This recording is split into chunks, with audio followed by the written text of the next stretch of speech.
vinyl community, welcome to another video with the record spinner. In today's video, I'm going to be talking about my thoughts on Crosley turntables. This is a topic of discussion that runs pretty wild within the vinyl community, and I would say for young people that are starting collecting vinyl, this is probably the biggest red herring. So if there's any new people out there that are watching this video and you're kind of divided on what turntable you should get, I hope that this video does you some serious justice. So before I start talking about the turntables, Crosley is a radio company that started in the 80s, and they have been jumping on this vinyl revival that has been going on in recent years and has started making turntables. Their most notable model is the Cruiser model, which is a briefcase-style turntable with a built-in preamp and built-in speakers. Now, this particular model caters to a very young demographic for a couple of reasons. Number one, extremely inexpensive. The most basic model, depending on what color and finish you get, because they do come in a variety of them, will run you about $50 minimum. They are also aesthetically hip looking, and that's the one somewhat positive thing behind the Crosleys, is that they look hip, for lack of a better term. But then again, are they getting the full vinyl experience? Absolutely not. But with that said, should the younger people that are buying these kind of turntables be ridiculed within the vinyl community?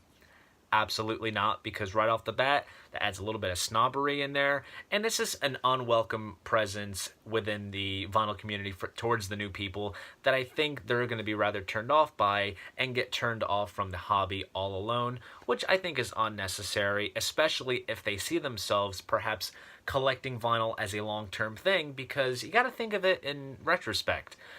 Back in the 60s and 70s, there were turntables just like the Cruisers back then. And what exactly happened? For a vast majority, they upgraded to better equipment. And that's the thing. You know, Crosleys should never be seen as like a starting point. If anything, it's kind of dipping their toes and seeing how it is, and they can see where it goes from there. And that's actually something that I witnessed myself working in retail. And I used to work at an FYE, and of course, we sold the Cruiser turntables as well. And in most cases, like for birthdays or Christmas, you know, parents would come in and they'd be like, you know, my kid's getting into this vinyl thing, but I don't know how long it's going to last. And I would personally suggest other turntables, which I'll mention later on in this video. But in most cases, they would settle for the Cruiser because it was an inexpensive option. And if, let's say, this vinyl thing was a phase, they didn't spend a lot of money, then I was perhaps pushing them towards. But like I said, this will allow them to upgrade to better equipment so they can get the sound that they want. And I can say that for myself because that's exactly what I did. You know, ever since I've started seriously collecting vinyl since 2014, I have upgraded my listening setup 3 times to how it is now, and I have achieved the sound that I have been looking for. Because that's something for myself too, because I got more, you know, into the sound of vinyl and what exactly goes on behind that. And that's another thing too. Everyone goes on about the sound of vinyl, but I think the younger people that are talking about the warmth of the sound of vinyl is something that they don't necessarily know right off the bat what exactly that means. Is it the pops and clicks? Because that's just a given with vinyl to begin with.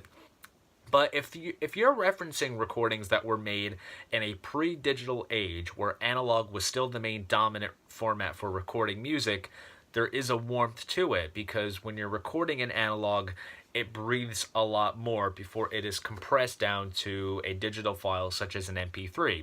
That's not to say that digital formats are bad, because there are uncompressed digital formats that sound just as great as analog recording, but I digress. Now, should Crosleys be a startup point? Personally, in my opinion, absolutely not.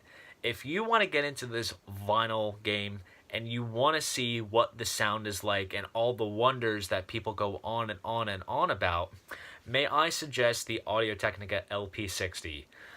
You will need some external speakers. It does have a built-in preamp, and it is automatic, but that function is kind of subjective if you prefer to drop the needle, not literally, drop the tone arm by yourself or have it done manually.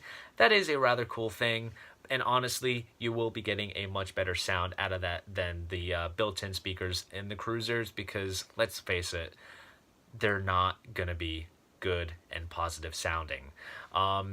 If you just look for bookshelf speakers or something basic, you can find an inexpensive model. Now, the turntable itself is double the price of the cruisers. It goes for $99 on Amazon, but trust me, you will see some absolutely positive results if you settle for this entry-level style turntable. Now, that's not to say that Crosley as a company making turntables is horrible.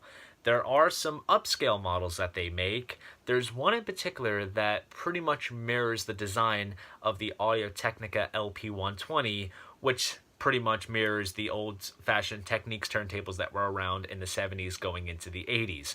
So they're not bad to begin with, but of course, it's models like the Cruisers, or even the Keepsake model as well, which has bigger built-in speakers on the side, that they get a very bad reputation for. I'm not going to be one to completely bash them for it, because I get what they're doing. They're trying to cash in on the experience, but I think the younger people out there should be more aware of this and be more open-minded to getting a little bit better turntable, spending a little bit extra money, but still, you will be pleased with the results if you settle for something that is of more value and a little bit higher quality. And then from there, who knows, you can upgrade to the Audio-Technica LP120, you can customize your U-turn orbit, or any other turntable that is of 3 figures and isn't necessarily breaking the bank. You don't need a VPI Prime to start with this hobby. You truly, truly don't. So that is basically my verdict on Crosley turntables. Try to avoid them, get an Audio-Technica LP60, and let your hobby grow from there. So here is my question for you. What are your thoughts on Crosley turntables? Please leave a comment down below. I'd love to know. And if you enjoyed this video, please give it a like and subscribe to the channel. See you guys in the next video, and most importantly, keep the record spinning.